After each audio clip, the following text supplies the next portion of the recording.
새벽 3시, 해운시 외곽의 작은 주택가에 정적이 내려앉아 있었다. 눈을 떴을 때 창밖 하늘은 유난히 맑았다. 검푸른 새벽빛 속에 별들이 조용히 반짝였다. 마치 누군가 눈부신 바늘로 검은 천을 콕콕 찔러 놓은 것 같았다. 그 별빛은 내 마음속 떨림과 닮아 있었다. 오늘은 특별한 날이었기 때문이다. 6달 만에 딸 한지아를 만나는 날, 나는 천천히 몸을 일으켜 창가에 섰다. 유리창 너머로 별 하나가 유독 크게 보였다. 순간 어린 지아가 5살 때 불러달라던 자장가가 떠올랐다. 반짝반짝 작은 별, 아주 작은 음으로 흥얼거려 보았다. 오래전, 훈련 끝나고 지친 몸으로 돌아와 아이를 안고 불러주던 그 멜로디. 내 목소리는 새벽 공기와 함께 사라졌지만 가슴 속에는 오래된 위로처럼 남았다. 옷장을 열었다. 한쪽에는 별이 반짝이는 정복들이 줄지어 걸려 있었다. 계급장, 휘장, 단정히 다려진 근무복들. 지난 20년 동안 내 삶을 규정해 온 옷들이었다. 그러나 오늘은 그 중 어느 것도 입을 수 없었다. 지아의 목소리가 귓가에 울렸다. 엄마, 제발 군인 티 내지 말고 그냥 평범한 동네 엄마처럼 와줘. 나는 손을 뻗어 거의 잊고 지내던 회색 트레이닝복을 꺼냈다. 고등학교 체육대회 봉사할 때 한 번 입고선 옷장 구석에 처박아 두었던 옷, 구김살도 많고 약간 퀴퀴한 냄새까지 배어 있었다. 잠시 주저했다. 이게 맞을까? 그러나 지아의 부탁이 떠올라 그대로 갈아입었다. 거울 앞에 선이 낯설었다. 늘 가슴에 매달려 있던 계급장도 명찰도 없었다. 여튼 주름이 얼굴에 더 또렷이 드러났다. 오늘 하루만 평범한 엄마로 살자. 그렇게 스스로 다짐했다. 나는 조심스레 장롱 가장 깊숙한 곳을 열었다. 낡은 가죽 상자가 있었다. 20년 동안 단 한 번도 버리지 못한 내 삶의 보물 상자였다. 상자를 열자매 문양이 새겨진 금빛 비행 휘장이 눈부시게 반짝였다. 손가락 끝으로 그 매의 날개를 따라 쓰다듬었다. 27살에 내가 떠올랐다. F-16 단독 비행을 성공적으로 마치고 휘장을 달던 날. 공군 참모총장이 내 어깨를 두드리며 말했었다. 한서윤 중위, 당신은 우리 공군의 자랑이네. 그날의 자부심은 아직도 내 심장 어딘가에서 타오르고 있었다. 하지만 지금은 단장도, 장군도 아니었다. 나는 그저 한 아이의 엄마였다. 휘장을 다시 상자에 넣으려다 멈췄다. 아니, 오늘은 가져가자. 보여주지 않더라도 이건 내 정체성의 일부니까. 나는 깨끗한 손수건에 휘장을 싸서 가방 가장 깊은 곳에 넣었다. 숨기지만 버리지 않는 선택. 그것이 오늘의 균형이었다. 부엌으로 향했다. 시계를 보니 새벽 4시, 지아가 좋아하던 음식들을 하나씩 준비하기 시작했다. 어릴 적부터 입에 달고 살던 떡볶이, 그리고 정성스레 만 김밥, 어묵은 좋은 것으로 고르고, 고추장은 직접 담근 것을 꺼냈다. 계란말이는 도톰하게 부쳤다. 김 위에 밥을 고르게 펴바르며 속재료를 차곡차곡 얹을 때마다 지아의 얼굴이 떠올랐다. 엄마표, 김밥이 세상에서 제일 맛있어. 그렇게 말하던 어린 시절의 지아 목소리가 귓가에 맴돌았다. 나는 칼을 들고 계란말이를 썰다가 문득 웃음이 났다. 마하 2의 속도로 하늘을 날던 내가. 지금은 부엌에서 김밥을 말고 있다니. 삶은 참 기묘했다. 계란말이에서 김 냄새가 스멀스멀 퍼져나오자. 오랜 훈련 날의 기억도 스쳤다. 실수로 교관에게 혼나 울며 돌아왔던 날. 남편이 해주던 계란말이. 괜찮아. 서윤아, 넌 최고의 파일럿이 될 거야. 실수는 누구나 해. 그 말은 내 날개를 지탱해준 힘이었다. 지금은 남편 대신 내가 지아의 날개가 되어야 했다. 도시락통을 차곡차곡 쌓아 가방에 넣으면서 나는 작은 목소리로 혼잣말을 했다. 우리 지아, 이거 먹고 힘내야지. 훈련 힘들 텐데. 김이 모락모락 나는 도시락 위로 나직한 자장가가 또 새어나왔다. 반짝반짝 작은 별, 새벽 공기 속으로 퍼져나가는 그 소리는 나조차 위로했다. 오전 6시, 출발 시간이 다가왔다. 현관 거울 앞에서 마지막으로 내 모습을 확인했다. 회색 트레이닝복, 낡은 운동화, 큼지막한 검은 선글라스, 그리고 묵직한 도시락 가방. 어디서 보아도 평범한 동네 아줌마였다.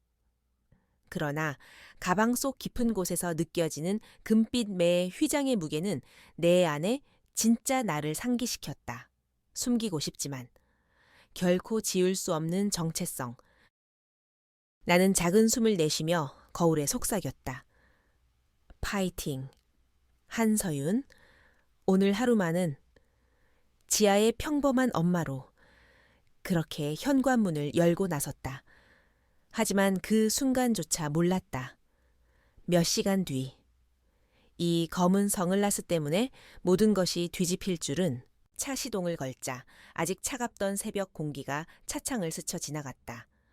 늘 타던 군 전용차가 아닌 내 개인 차량을 몰고 있다는 사실이 왠지 낯설게 느껴졌다. 내비게이션은 차분한 목소리로 방향을 알려주었지만 마음은 전혀 차분하지 않았다. 보통은 청룡비행단 전용 도로를 이용했지만 오늘만큼은 철저히 민간 게이트를 선택했다. 지아가 원했던 건 평범한 엄마였으니까. 검은 선글라스 너머로 해운시 외곽 풍경이 물 흐르듯 스쳐갔고 라디오에서 흘러나온 뉴스는 오늘 비행단 훈련 소식을 전하고 있었다. 나는 황급히 채널을 돌렸다. 오늘만큼은 단장이 아니라 그저 지아의 엄마이고 싶었다. 주차장에 도착하자 다른 면회객들이 하나둘 차에서 내려 줄을 섰다. 대부분 단정한 셔츠나 블라우스 차림이었고 어떤 이들은 정장까지 입고 있었다. 그 사이에 회색 트레이닝복과 검은 선글라스를 쓴 나는 확실히 눈에 띄었다. 옆에서 들려오는 수군거림이 내 귓가를 스쳤다. 저 사람 운동하다가 바로 온 걸까? 왜 선글라스를 쓰고 왔을까? 그런 말들이 오가는 듯했다. 나는 못 들은 척 도시락 가방을 더 꼭 움켜쥐었다. 괜찮아. 지아가 원했던 모습이잖아. 그러나 걸음을 옮길수록 심장이 더 요란하게 뛰었다. 해온 라운지라 불리는 면회실 로비에 들어서자 시원한 에어컨 바람이 방였다. 그러나 공기 속에는 묘한 긴장감이 흘렀다. 카운터 뒤에는 체격이 건장한 행정병이 앉아 있었고 그의 가슴팍에는 최도훈이라는 이름표가 붙어 있었다. 옆에는 아직 앳된 얼굴의 일병 하나가 서 있었다. 나는 도시락 가방을 고쳐들며 정중히 말했다. 안녕하세요. 이등병 한지아 면회를 신청하러 왔습니다. 하지만 그는 고개도 들지 않은 채 서류만 넘겼다. 옆에 있던 일병이 작은 목소리로 알리자 그제야 고개를 들었고 그의 시선은 곧바로 내 선글라스에 꽂혔다.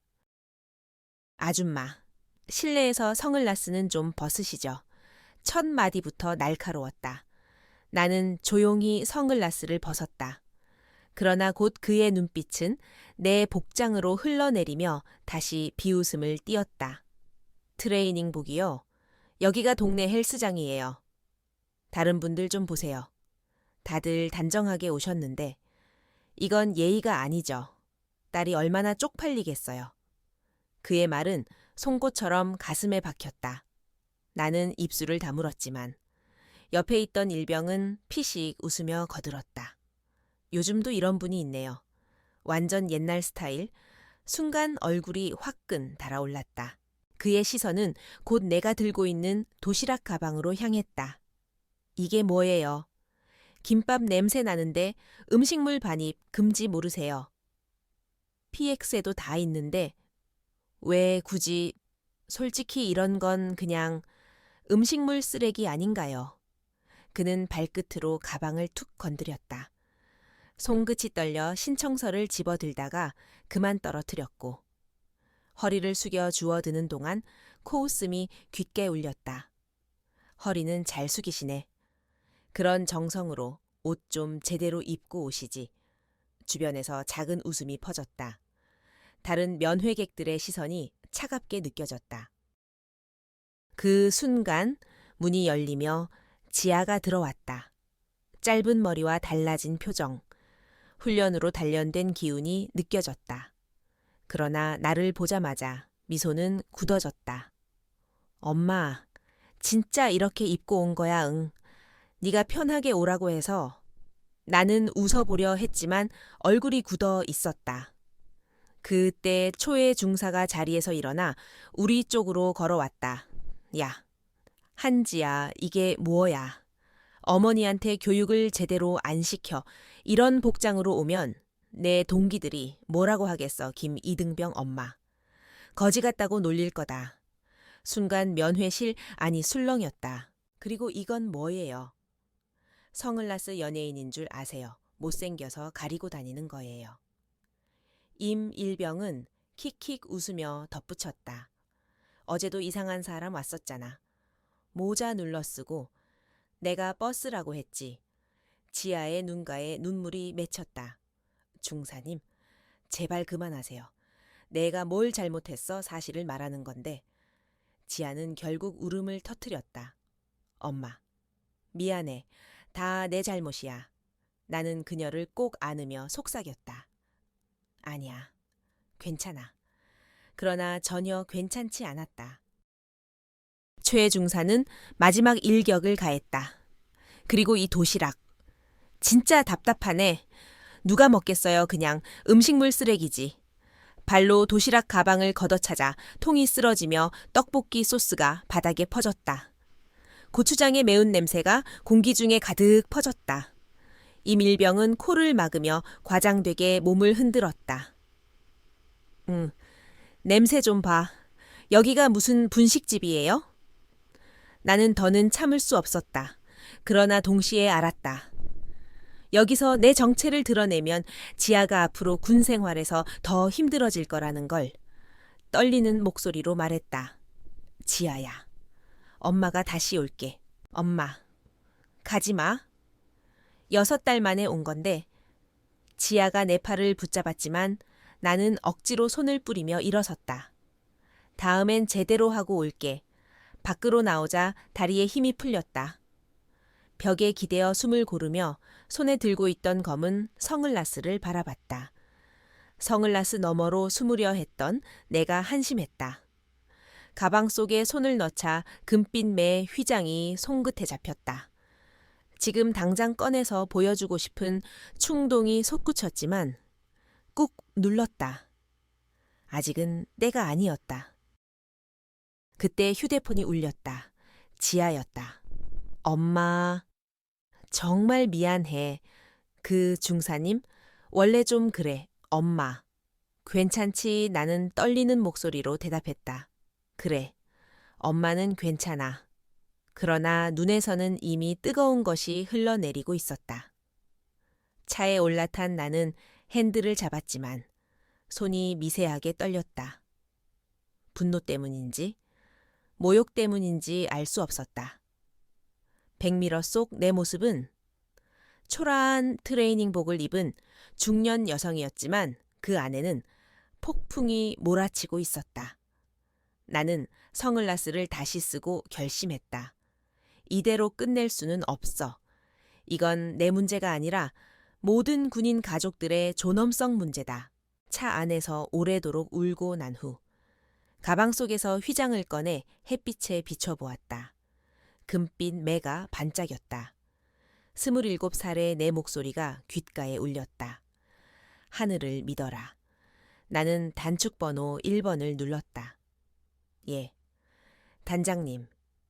비서실장의 목소리가 들렸다. 박 대령, 지금 당장 헌병대장과 법무실장을 연결해 주세요. 5분 안에. 네, 오늘 휴가 아니십니까? 무슨 일입니까? 긴급 사안입니다. 지금 바로. 목소리가 달라져 있었다. 이제 나는 더 이상 지아의 엄마가 아니었다. 청룡비행단 단장, 한서윤 준장으로 돌아왔다. 사령부 전용 주차장에 도착하자 나는 깊게 숨을 내쉬었다. 여전히 회색 트레이닝복 차림이었지만 가방 속 금빛 매 휘장을 꺼내어 조심스럽게 가슴에 달았다. 평범한 옷과 전혀 어울리지 않는 휘장이었으나 그것이 바로 내 정체였다. 순간 옷자락 위로 퍼져나오는 무게감이 달랐다. 복도에서 마주친 장병들은 놀라움에 눈이 커졌다가 곧 일제히 경례를 붙였다. 준장님. 충성나는 짧게 고개만 끄덕이고 곧장 면회실로 향했다. 문을 열고 들어가자마자 시선이 일제히 나에게 쏠렸다. 방금까지 아줌마라 부르며 조롱하던 최도훈 중사의 얼굴이 굳어졌다. 나는 한치의 망설임도 없이 그의 이름을 불렀다. 최도훈 중사. 그가 움찔하며 몸을 일으키는 순간 나는 단호하게 말했다. 나는 청룡비행단 단장, 한서윤 준장이다. 공기가 얼어붙었다. 옆에 있던 임성우 일병은 입을 다물지 못하고 서 있었다. 곧 뒤따라 들어온 헌병대장과 법무실장이 정중히 경례하며 내 옆에 섰다. 지금부터 이곳에서 있었던 모든 언행과 행위를 공식 조사한다. 현장 보존, 녹취, CCTV 백업, 즉시 착수하라. 내 목소리는 차갑게 울렸다. 지아는 한쪽에 서서 눈물을 글썽이고 있었다. 나는 잠시 그녀에게 시선을 주며 낮게 속삭였다. 엄마가 늦었네. 지아는 말없이 고개를 끄덕였다. 최 중사는 얼굴이 창백해지더니 더듬거리며 변명하려 했다. 그러나 나는 손을 들어 막았다. 변명은 조사 과정에서 하도록. 지금은 그럴 시간이 없다. 나는 곧장 지휘동으로 이동해 긴급 간부회의를 소집했다. 각 부서 책임자들이 모인 자리에서 나는 단 한 번 CCTV 장면을 재생했다. 영상 속에 담긴 비아냥과 조롱, 도시락을 걷어차던 발끝, 바닥에 흘러내린 떡볶이 소스까지. 회의실 안은 숨소리조차 무겁게 가라앉았다. 누구도 말을 잇지 못했다. 나는 영상을 끄고 천천히 자리에서 일어섰다. 오늘 일은 개인에 대한 모욕이 아니다. 우리 전 장병들의 가족, 즉 제2의 전력에 대한 모욕이다. 앞으로 이런 일이 단 한 번도 반복되지 않도록 제도적으로 바꿀 것이다. 모두가 숨을 삼켰다. 나는 칠판에 굵은 글씨로 3가지를 적었다. 첫째, 대민 응대 필수 교육과 모의 실습 의무화. 둘째, 면회객 만족도 실측 후 근무 평정의 15% 반영. 셋째, 즉시 신고 가능한 한라인과 익명 제보함 설치. 그리고 잠시 멈추었다가 4번째 항목을 추가했다. 가족 배려 헌장 제정. 나는 설명했다. 군인의 가족은 제2의 전력이다.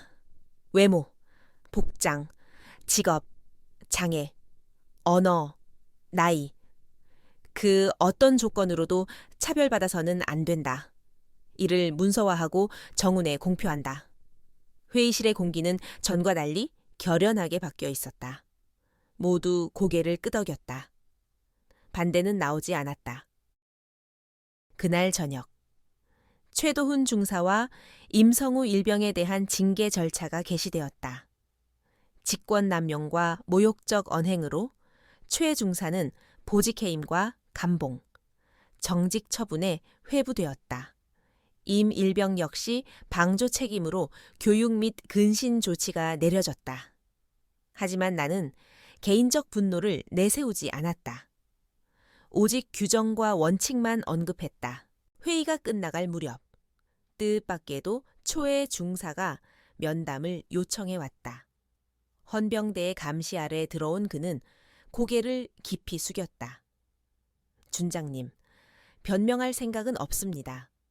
다만 저는 예전의 규정을 느슨히 운용했다가 상관에게 크게 질책받은 일이 있었습니다. 그때부터 과하게 잣대를 들이대기 시작했습니다. 인력이 부족한 상황에서 늘 긴장하다 보니 결국 제가 이렇게. 그의 목소리는 갈라졌다. 나는 잠시 그를 바라보다 조용히 말했다. 그건 이유가 될 수 있어도 면죄부는 되지 않는다. 하지만 변화의 의지가 있다면 그걸로 시작할 수는 있겠지. 당신은 앞으로 파란 우체통 제보함의 첫 분류 담당자가 될 것이다. 불평과 개선안을 누구보다 많이 읽고 정리하게 될 거다. 스스로 거울을 보듯. 그는 눈을 감고 고개를 끄덕였다. 며칠 뒤. 면회실은 완전히 다른 모습으로 변해갔다. 휠체어 전용 경사로와 자동문이 설치되었고 작은 놀이존과 수유실도 생겼다. 복장 제한 공지는 전면 폐지되었다. 공사장 안전모를 쓴 아버지가 조심스럽게 문을 열자 안내 병사가 활짝 웃으며 맞았다. 아드님이 기다리십니다. 복장은 상관없습니다. 이쪽으로 모시겠습니다. 그의 눈에 고마움이 번졌다. 그 순간 라운지 스피커에서는 잔잔한 피아노 선율에 작은 별이 흘러나왔다. 나는 멀리서 그 음악을 들으며 지아와 눈을 마주쳤다. 둘만 아는 신호처럼 마음이 연결되는 순간이었다.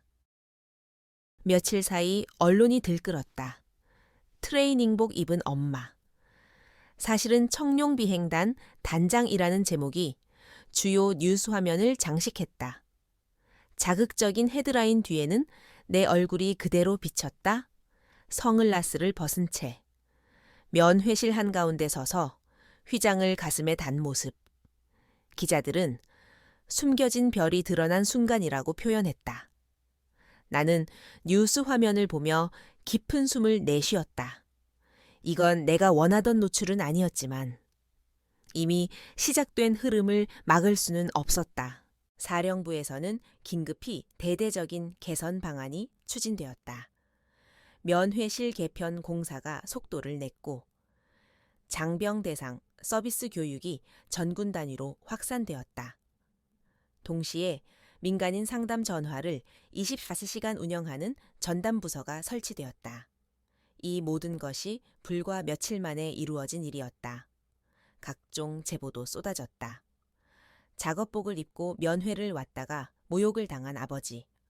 화장을 짓게 했다는 이유로 쫓겨난 여자친구.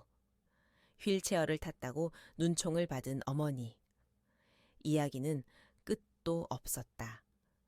그 모든 제보는 곧 시스템 변화의 근거가 되었다. 나는 그 사이에도 매일 새벽같이 도시락을 싸들고 면회실을 찾아갔다. 이번에는 도시락을 직접 전달할 수 없었지만 그 마음이 전해지길 바라는 뜻에서였다. 안내병은 정중히 도시락을 받아 보관하며 이렇게 말했다. 준장님, 아니, 어머님, 이 음식은 반입이 어렵지만 그 정성은 저희가 꼭 전달하겠습니다. 그 말에 나는 조용히 웃었다. 트레이닝복 차림으로 모욕당하던 순간과는 전혀 다른 공기였다. 며칠 후 국방부에서 연락이 왔다. 장관과 참모총장이 직접 나에게 감사 인사를 전하고 싶다 했다. 한 장군, 이번 일로 우리 군의 민낯이 드러났네. 고맙네. 덕분에 뿌리 깊은 문제를 바로잡을 수 있는 계기가 마련됐어. 나는 전화를 붙잡고 잠시 침묵했다. 사실 나는 개인적인 모욕에 대응했을 뿐이었다. 그러나 그 작은 선택이 전군 차원의 개혁으로 번지고 있었다. 지아와의 관계도 달라졌다. 그녀는 여전히 훈련에 지쳐 있었지만 내 앞에서는 조금은 당당해졌다. 면회실 사건 이후 그녀의 동기들 사이에서는 오히려 자랑거리가 되었다. 야, 네 엄마가 전설이잖아. 최초의 여성 전투기 조종사. 지금은 단장. 지아는 수줍게 웃으며 나에게 말했다. 엄마. 이제는 숨기고 싶지 않아. 오히려 자랑스럽다고 말할래. 그 말에 눈물이 고였다. 나는 그녀를 안으며 속삭였다. 고마워, 지아야. 이제 네가 엄마의 날개가 되어주는구나. 그 무렵 대통령실에서 연락이 왔다. 국가 차원에서 존중과 배려 캠페인을 시작하고 싶다는 것이었다. 회의실에 들어서자 대통령과 국무총리, 각 부처 장관들이 자리에 있었다. 대통령은 차분한 목소리로 말했다. 한 장군, 당신의 용기가 군대만이 아니라 사회 전체에 큰 울림을 주고 있습니다. 외모, 복장, 직업으로 사람을 판단하는 이 문화. 이제는 바꿔야 합니다. 나는 짧게 고개를 숙였다. 저는 그저 하나이의 엄마로서 행동했을 뿐입니다. 그러나 대통령은 단호히 말했다. 바로 그런 용기가 세상을 움직이는 법이지요. 그날 이후 모든 가족은 존중받아야 한다는 표어가 군대외로 확산되었다. 버스 정류장, 광고판에도, 학교 교실 게시판에도 그 문구가 걸렸다. 군의 면회실뿐 아니라 병원, 학교, 공공기관까지 변화가 이어졌다. 휠체어를 탄 이가 당당하게 입구를 통과하고 시장에서 바로 온 어머니가 미소로 맞이받았다. 작은 변화가 연쇄적으로 번지고 있었다. 그러나 나의 마음은 여전히 무겁기도 했다. 그날 면회실에서 지아가 눈물 흘리며 나를 붙잡던 순간이 자꾸 떠올랐다. 그녀의 울음은 단순한 수치심이 아니었다. 엄마가 자신의 부탁 때문에 상처받았다는 자책감이었으리라. 나는 지아에게 말했다. 다시는 네가 그런 마음 갖게 하지 않을 거야. 어떤 상황에서도 당당하게 너의 엄마로 설 거야. 지아는 고개를 끄덕이며 웃었다. 밤이 되면 나는 여전히 낡은 선글라스를 꺼내 들곤 했다. 이제는 더 이상 필요 없는 물건이었지만 버릴 수는 없었다. 그것은 나에게 단순한 액세서리가 아니었다. 숨어있던 내가 세상 밖으로 나온 증거이자 변화를 시작하게 한 작은 불씨였다. 선글라스 너머로 흐릿하게 보였던 세상은 이제 맑게 드러나 있었다. 나는 창밖을 보며 다시금 속삭였다. 반짝반짝 작은 별. 세상은 결국 작은 빛 하나로 바뀌는구나. 며칠 뒤 청룡비행단 대강당에는 1000여 명이 넘는 장병들이 가득 모였다.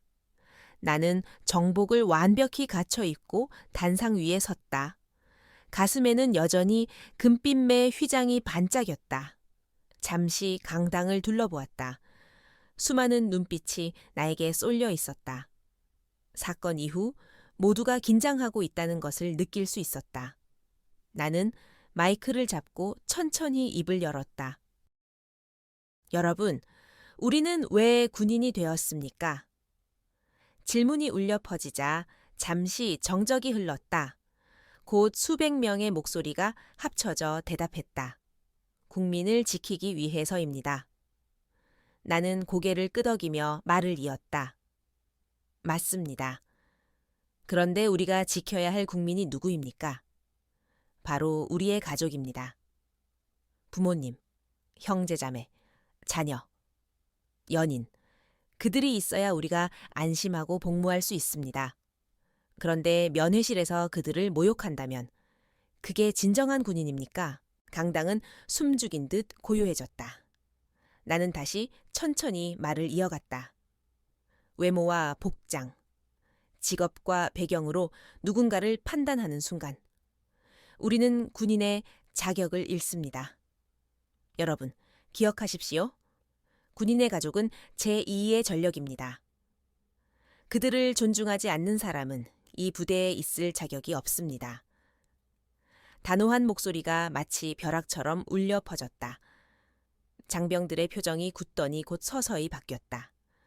눈빛에 결의가 담겼다. 강당 뒤편에서 한 병사가 손을 들었다. 단장님, 사실 저도 부모님이 오실 때마다 불안했습니다. 아버지가 공사장에서 일하시는데 작업복 차림으로 오시면 혹시 무시당할까봐 걱정됐습니다. 그의 고백이 끝나자 다른 장병도 손을 들었다. 저희 어머니는 시장에서 채소 장사를 하십니다. 전에 앞치마를 두른 채 면회를 오셨는데 돌아가라는 말을 듣고 눈물을 흘리셨습니다. 여기저기서 비슷한 이야기가 터져 나왔다. 그제야 나는 알았다. 오늘의 교육은 단순한 선언이 아니라 모두의 상처를 치유하는 순간이라는 것을. 나는 마이크를 내려놓고 단상 아래로 내려갔다. 병사들 사이를 걸으며 하나하나 눈을 마주쳤다. 여러분, 이제는 달라집니다. 우리 부대에서 시작해 정운이 바뀔 겁니다. 여러분의 부모님, 형제자매, 연인 모두가 존중받을 겁니다. 그러니 두려워하지 말고 당당히 그들을 맞이하십시오. 병사들의 눈이 촉촉해졌다. 그리고 강당 전체에서 우렁찬 대답이 터져 나왔다. 알겠습니다. 그날 오후 전국 각지에서 제보가 쏟아졌다. 언론사 게시판은 물론 부대 익명 게시판에도 수많은 경험담이 올라왔다. 해군 부사관 어머니는 남루한 옷차림 때문에 아들이 부끄러워한다는 말을 들었다고 했고, 육군 일병 아버지는 장애 때문에 휠체어를 타고 갔더니 복잡하니 오지 말라 했다는 사연을 남겼다. 심지어 공군 병장의 여자친구는 화장이 지나치다며 술집 여자 같다는 모욕을 들었다고 고백했다. 글 하나하나가 가슴을 파고들었다. 나는 다시 한번 결심했다. 이건 단순한 사건이 아니라 구조의 문제다. 끝까지 바꿔야 한다.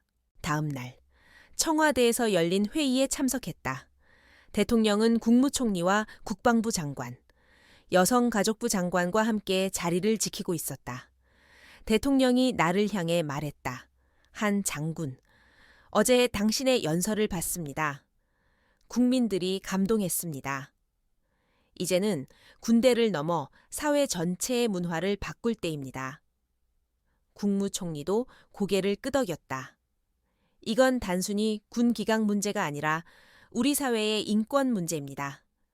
나는 자리에서 일어나 답했다. 존중은 규율보다 앞서는 가치입니다. 그것이 무너지면 우리는 지킬 국민조차 잃습니다. 회의장은 무거운 침묵 뒤에 힘찬 박수로 가득 찼다. 그날 이후 존중과 배려 캠페인은 국가적 차원에서 시작되었다. 군을 넘어 학교, 직장, 병원, 공공기관까지 확대되었다. 버스 정류장의 광고판에는 이렇게 적혀 있었다. 모든 가족은 존중받아야 합니다. 지아는 생활관에서 이 문구를 보고 내게 전화를 걸어왔다. 엄마, 이제 동기들이 다 엄마 얘기해. 진짜 멋있대. 나는 웃으며 대답했다. 멋있는 건 네가 울음을 참아가며 엄마를 붙잡아 준 거야. 네 눈물이 세상을 바꾼 거야. 밤이 되면 나는 여전히 낡은 선글라스를 꺼내 들었다. 그날의 상처와 분노, 그리고 결심이 담긴 물건.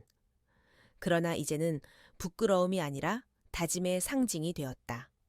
선글라스를 바라보며 조용히 속삭였다. 숨는 건 끝났다. 앞으로는 드러내고 당당히 맞서야 한다. 창밖의 별빛이 반짝였다. 그 빛은 마치 오래전 지아가 불러달라던 자장가 같았다. 반짝반짝 작은 별. 그 작은 빛 하나가 세상을 바꾸는구나. 며칠 후 전국 각지에 면회실이 달라지기 시작했다. 육군 영내 면회실에는 가족은 제2의 전력이라는 현수막이 걸렸고 해군 기지의 출입문에는 경사로가 새로 설치되었다. 해병대에서는 면회객을 맞이하는 인사말을 따로 교육해 어서 오십시오. 가족분을 뵈러 오셨군요. 라는 문장이 의무화되었다. 변화의 속도가 놀라울 정도였다.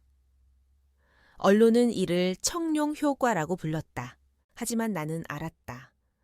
이 모든 시작은 지하 앞에서 흘린 내 눈물과 바닥에 쏟아진 떡볶이 소스였음을, 작은 굴욕이 거대한 변화를 불러온 것이다. 그래서 나는 더 이상 그날을 부끄러워하지 않았다. 오히려 자랑스럽게 여기기로 했다. 그 무렵 군 장병들 사이에서도 분위기가 달라졌다. 생활관 게시판에는 가족 사진이 하나둘 붙기 시작했고, 주말 면회를 손꼽아 기다리는 병사들의 표정이 훨씬 밝아졌다. 어떤 병사는 나에게 편지를 보냈다. 준장님, 이제는 부모님이 어떤 옷을 입고 오셔도 당당히 맞이할 수 있을 것 같습니다. 감사합니다. 나는 편지를 읽으며 눈시울이 뜨거워졌다. 지아도 달라졌다. 예전에는 엄마, 제발 군인 티내지 마라며 고개를 돌리곤 했지만 이제는 당당히 말했다. 내 엄마는 최초의 여성 전투기 조종사이자 단장이야. 그리고 최고의 엄마야. 생활관 동기들이 놀라워하며 물었다고 했다. 정말이야. 너희 엄마가 그 한서윤 장군 맞아 지아는 부끄럽지 않게 고개를 끄덕였다.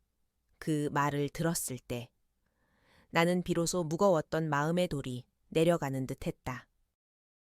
그러나 나는 거기서 멈추지 않았다. 존중과 배려는 단순히 구호로 끝나서는 안 되었다. 제도를 넘어 문화로 자리 잡아야 했다. 그래서 나는 가족 존중 배지 제도를 고안했다. 면회실에서 특히 친절하고 성심껏 가족을 대하는 장병에게 수여하는 작은 배지였다. 배지에는 두 손이 맞잡은 문양이 새겨졌고, 수여받은 장병은 특별 포상휴가와 진급가점을 얻을 수 있었다. 발표 직후 장병들은 환호했다. 이제 진짜 친절히 보상받는구나. 누군가는 훈련보다 이게 더 무섭다며 웃었지만 그 눈빛에는 분명 기대가 담겨 있었다. 첫 수여식 날, 한 병사가 무대 위로 올라왔다. 그는 면회 온 휠체어 탄 할머니를 직접 업어서 면회실로 모셔왔다고 했다. 관중석에서 박수가 터져 나왔다. 나는 그에게 배지를 달아주며 말했다. 당신이 보여준 건 단순한 친절이 아니라 우리 군이 지향해야 할 모습입니다. 병사의 눈가가 붉어졌다. 그 순간 나는 확신했다. 이 변화는 일시적인 바람이 아니라 거대한 흐름이 될 것임을. 시간이 흐르면서 나 자신도 달라졌다. 예전에는 비행 훈련 성적, 작전 성공률, 지휘 실적 같은 수치로 나를 증명하려 했다. 그러나 지금은 달랐다. 내가 지키려는 건 수치가 아니라 사람. 그들의 존엄이었다. 이것이 진정한 군인의 길이라는 것을 이제야 알았다. 밤이 되면 여전히 낡은 성을라스를 꺼내 들었다. 그러나 이제는 눈물이 아니라 미소로 바라보았다. 성을라스는 더 이상 숨음의 상징이 아니었다. 그날의 굴욕을 통해 세상이 달라질 수 있다는 증거였다. 나는 스스로에게 속삭였다. 때로는 상처가 가장 큰 힘이 된다. 창밖 하늘에는 별이 총총히 빛나고 있었다. 그 별빛은 지아와 나, 그리고 수많은 군인 가족들의 희망을 닮아 있었다. 몇 달이 지나자 변화는 군 내부를 넘어 사회 전반으로 퍼져나갔다. 학교에서는 존중 수업이 정규 교과 과정에 포함되었고, 직장 내에서도 복장이나 외모로 차별하지 말자는 캠페인이 확산되었다. 언론은 이를 두고 군에서 시작된 존중혁명이라 불렀다. 나는 종종 인터뷰 요청을 받았지만 화려한 언론 노출보다는 조용히 현장을 살피는데 더 힘을 쏟았다. 어느 날 국방부 대회의실에서 전군 화상회의가 열렸다. 스크린 너머로 육군, 해군, 해병대, 공군의 주요 지휘관들이 모두 접속해 있었다. 국방부 장관이 말했다.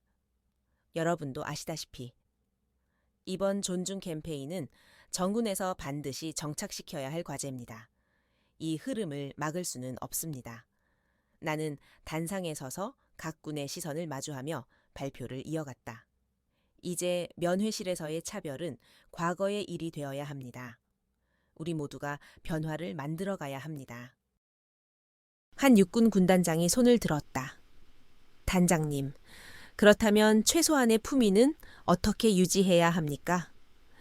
지나치게 자유로우면 군 기강이 흐트러질 수도 있습니다. 순간 회의실이 술렁였다. 나는 잠시 숨을 고른 뒤 차분히 답했다. 품위란 옷에서 나오는 것이 아닙니다. 가족을 만나려는 마음, 그 자체가 품위입니다.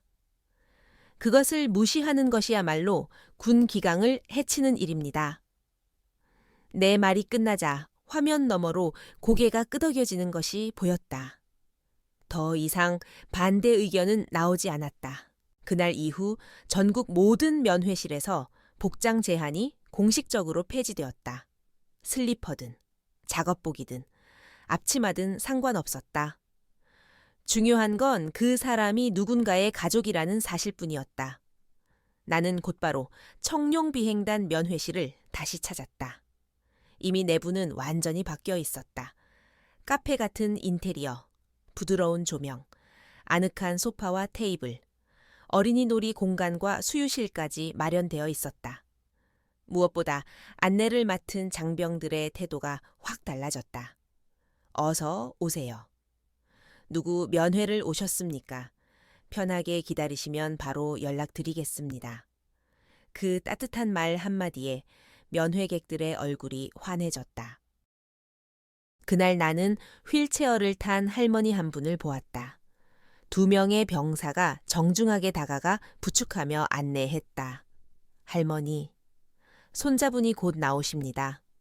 편하게 앉으세요. 할머니의 얼굴에는 미소가 번졌다. 나는 그 모습을 보며 가슴이 뭉클했다. 몇 달 전 떡볶이 소스가 바닥에 흘러내리던 그날이 떠올랐다. 그때는 치욕 같았던 순간이 이제는 변화의 씨앗이 된 것이다. 언론도 달라진 면회실 풍경을 집중 보도했다. 군 면회실, 이제는 카페보다 더 친절하다. 작업복도 슬리퍼도 오케이, 달라진 군대 문화. 사람들은 놀라워했다. 댓글에는 드디어 군이 변했다. 내 아들도 이제 걱정 없이 면회할 수 있겠다는 반응이 쏟아졌다. 나는 그 기사들을 보며 조용히 미소 지었다. 그러나 동시에 더 큰 책임감을 느꼈다. 변화는 시작일 뿐. 유지하는 게 진짜 어려운 일이기 때문이다. 지아와의 관계는 더욱 깊어졌다. 그녀는 전보다 훨씬 자랑스럽게 내 이야기를 했다. 어느 날 면회 자리에서 지아가 내 손을 꼭 잡으며 말했다. 엄마, 나도 엄마처럼 되고 싶어. 단순히 파일럿이 아니라. 사람을 먼저 생각하는 군인이 되고 싶어. 그 눈빛은 결연했다. 나는 그녀를 바라보며 대답했다. 넌 분명히 엄마보다 더 멋진 군인이 될 거야. 네 안에 그 힘이 있으니까 밤이 깊어지면 여전히 나는 낡은 선글라스를 꺼내 들었다. 이제는 그것을 쓰지 않아도 됐지만 버릴 수는 없었다. 선글라스는 나에게 하나의 증언자였다. 숨고 싶었던 내가 세상 앞에 서게 된 순간, 그 모든 것을 기억하고 있는 물건. 나는 그것을 2 손에 올려놓고 조용히 속삭였다. 고맙다. 너 덕분에 내가 다시 날 수 있었다. 창밖의 별빛은 여전히 반짝였다. 그리고 나는 알았다. 작은 빛 하나가 어둠을 뚫듯, 작은 용기 하나가 세상을 바꿀 수 있다는 것을 시간이 흘러 여름이 끝나갈 무렵 청룡 비행단은 다시 한번 대규모 훈련을 앞두고 있었다. 하늘에는 전투기들이 굉금을 내며 이륙했고 활주로는 분주한 긴장감으로 가득했다. 그러나 이번에는 단순한 훈련이 아니었다. 장병 가족들이 직접 훈련 현장을 참관할 수 있는 특별 프로그램이 처음으로 마련된 것이다. 군은 가족과 함께 한다는 메시지를 행동으로 보여주기 위함이었다. 행사 당일, 활주로 옆에 마련된 관람석에는 수백 명의 가족들이 모였다. 아이들은 손에 작은 태극기를 흔들었고 부모들은 자녀의 이름이 적힌 명찰을 자랑스럽게 가슴에 달았다. 안내병들은 환한 미소로 사람들을 맞이하며 물을 건네고 자리를 안내했다. 과거 면회실에서 차별과 모욕이 횡행하던 모습은 더 이상 찾아볼 수 없었다. 나는 단상에 서서 개회사를 했다. 오늘 이 자리는 단순한 훈련 참관이 아닙니다. 우리 군이 가족과 국민을 어떤 마음으로 대하는지 보여드리는 자리입니다. 여러분이 자랑스러워하는 아들과 딸, 형제와 자매가 이 하늘을 지키고 있습니다. 그리고 여러분이 계시기에 우리는 날아오를 수 있습니다. 내 목소리가 스피커를 타고 울려 퍼지자 관람석에서 힘찬 박수가 터졌다. 지아도 그 자리에 있었다. 그녀는 생활관 동기들과 함께 훈련에 참여하는 보조 인력으로 배치되었다. 눈이 마주치자 살짝 미소를 지었고 나는 고개를 끄덕이며 응답했다. 몇 달 전 울면서 내 팔을 붙잡던 아이가 이제는 군인의 눈빛으로 서 있었다. 훈련은 장엄하게 진행되었다.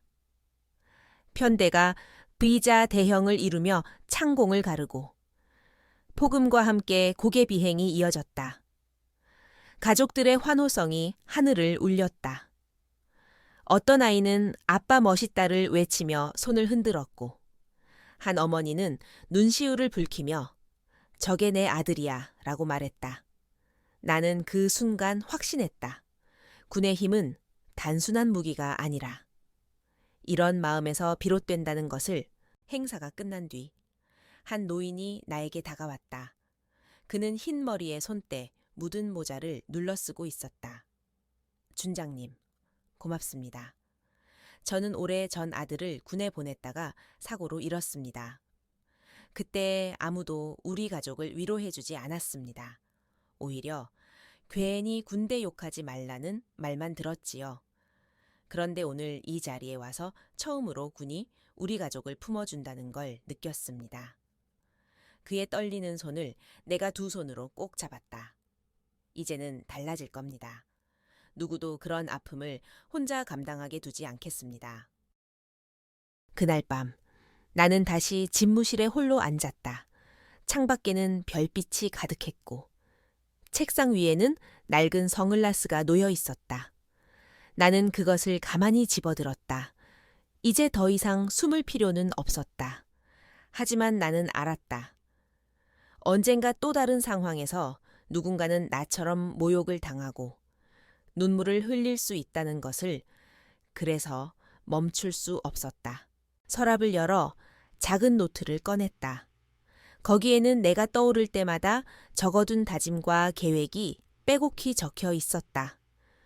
군 가족 배려 헌장 확대안, 전역 장병 가족 지원 프로그램, 군인 배우자를 위한 취업 연계 제도, 자녀 장학 제도 강화. 한 장 한 장 넘길수록 책임감이 더 무겁게 다가왔다. 그러나 동시에 뿌듯했다.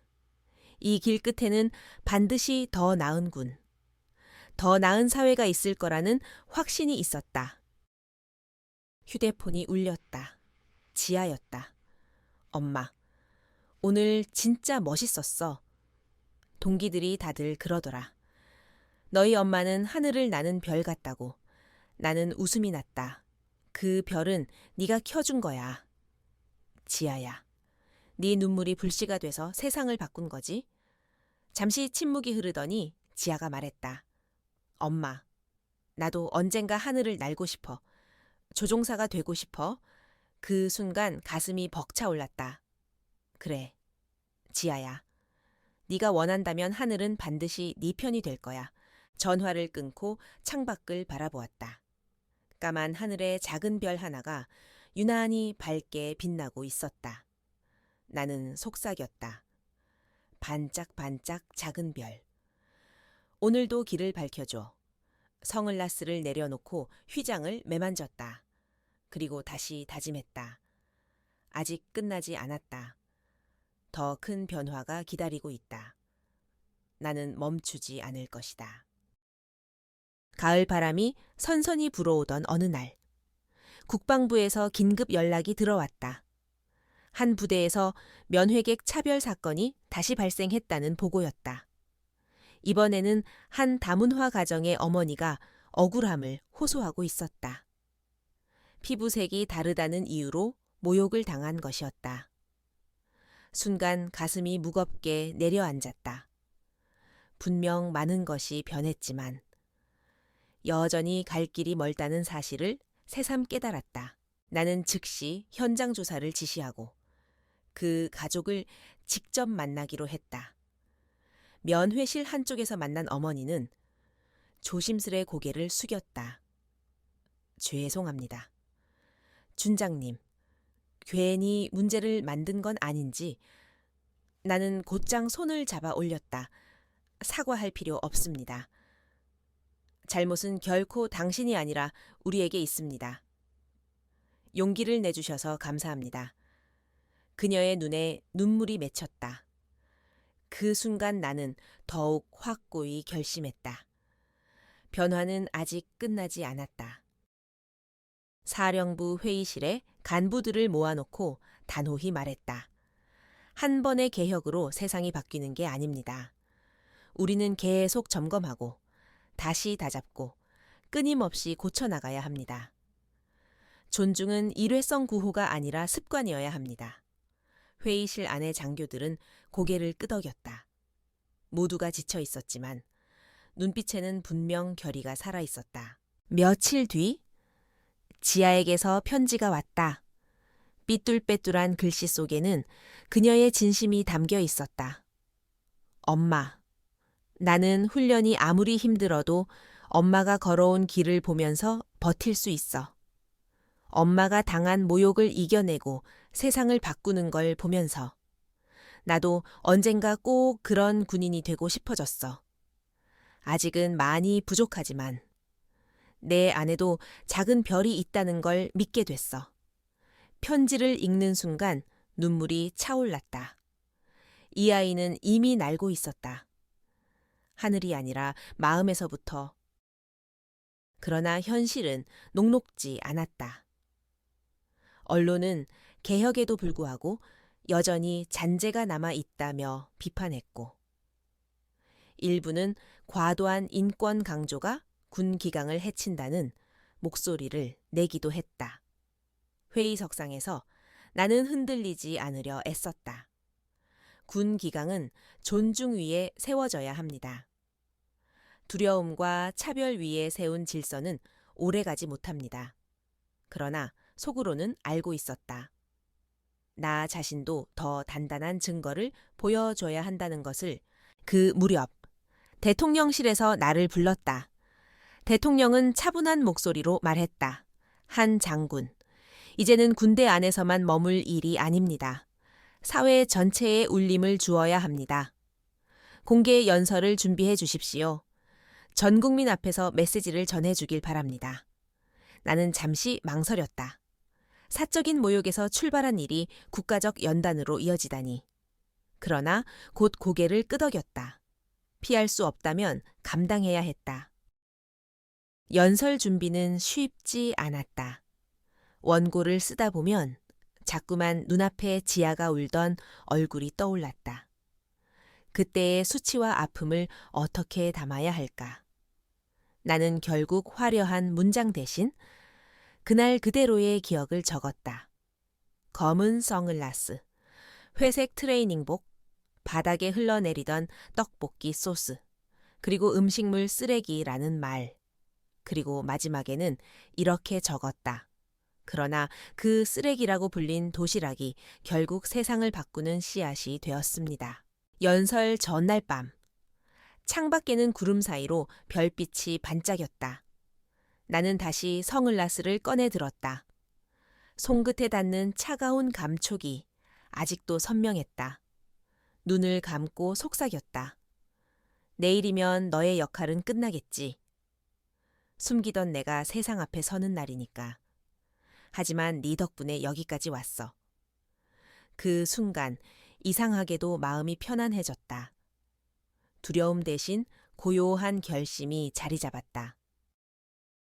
다음 날, 전국이 주목하는 연단에 섰다.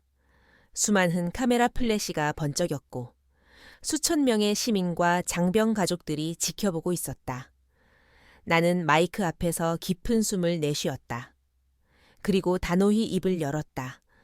저는 한 아이의 엄마로서, 그리고 대한민국 군인으로서 이 자리에 섰습니다. 저는 한 아이의 엄마로서, 그리고 대한민국 군인으로서 이 자리에 섰습니다. 마이크 앞에서 내 목소리가 울려 퍼졌다. 수많은 눈빛이 나를 향해 집중되었다.